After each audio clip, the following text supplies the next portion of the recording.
کیا معاملات پیش آتے ہیں ہم سے پوچھتے ہیں. جی قاضی محمد سعید عباسی صاحب بتائیے گا آپ کہاں پر ہیں اس وقت اور کیا معاملہ پیش آیا ہے؟ جی قاضی محمد سعید عباسی صاحب. جی السلام علیکم ورحمۃ اللہ وبرکاتہ.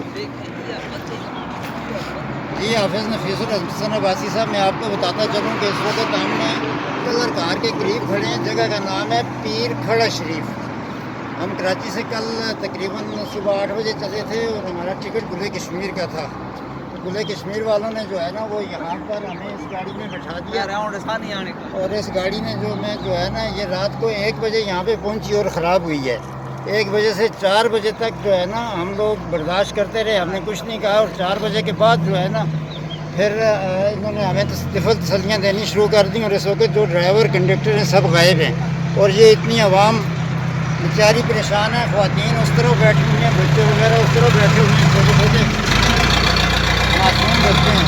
کوئی پریشان حال نہیں ہے. 130 پہ 4 دفعہ کال کر چکے ہیں تو ہیلپ کے لیے. وہ کہہ رہے ہیں کہ جی ابھی بھیج رہے ہیں ابھی بھیج رہے ہیں، مگر ابھی تک کسی نے کوئی نہیں بھیجا جناب.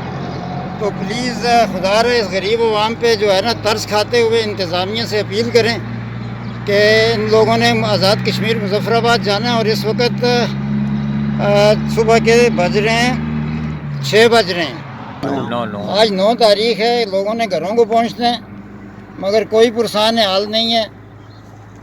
سب لوگ پریشان ہیں اور یہ لوگوں نے ہمارے ساتھ ان تمام مسافروں کے ساتھ اتنا دھوکہ کیا ہے تو اس کا ازالہ کیا جائے. کرایہ 6,000 روپے کے بجائے 7,000 روپے ہم سے کرایہ وصول کیا گیا ہے. پھر بھی ٹائم پہ ہمیں نہیں پہنچایا گیا. یہ ہمارا کیا قصور ہے یہ بتائیں. بھائی سب کو پریشان کیا ہوا ہے. ان کو کوئی خدا کا خوف بھی نہیں ہے. لیڈیز ہیں، بچے ہیں چھوٹے چھوٹے. اب آگے کوئی انتظام ہی آگے پیچھے ہو کے سارا ان کے بندوبست کریں ان کا بھی. یہ عام ٹکٹ 5,000 روپے کا، 5,500 روپے کا. ابھی ان لوگوں نے لیے 7,000 روپے فی ٹکٹ اور سامان کا الگ بولتے 5 ناگے 3 ناگے 3,000 روپے الگ دو. اور کھانے کا بولا یہ ان کے کھاتے میں اور ان لوگوں نے بولا کہ اپنے کھاتے میں کھاؤ. آج اتنا ظلم کیا ہے. اور 1 بجے گاڑی خراب ہے. ابھی کیا 6 گھنٹے ہو گئے. تو خواتین ادھر بیٹھی ہوئی ہیں، کچھ گاڑی کے اندر بیٹھے ہوئے ہیں، کچھ سامنے کھڑی ہوئی ہیں. بہت پریشان کیا ہوا ہے. اس کا کوئی حل کرو.